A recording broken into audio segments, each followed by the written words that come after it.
आसीन मासे करब जीतिया परबिया हो जाइब सासु।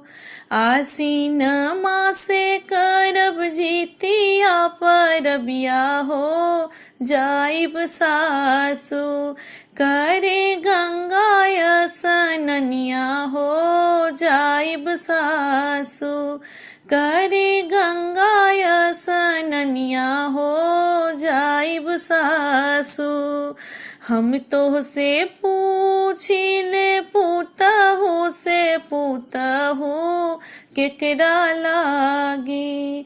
हम तो से पूछिले पूतहु से पूतहु केकरा लागी।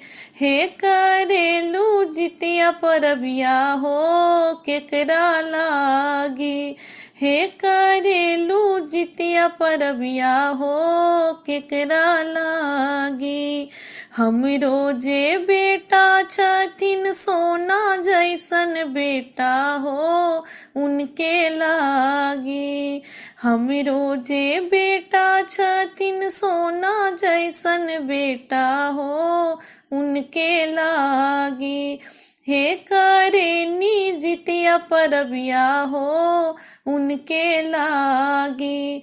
हे करेनी जितिया परबिया हो उनके लागी। हमरो जे बेटी छथिन चंदा जैसन बेटी हो उनके लागी।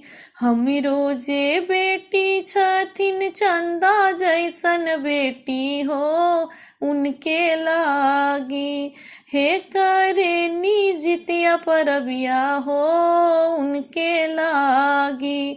हे करेनी जितिया परबिया हो उनके लागी।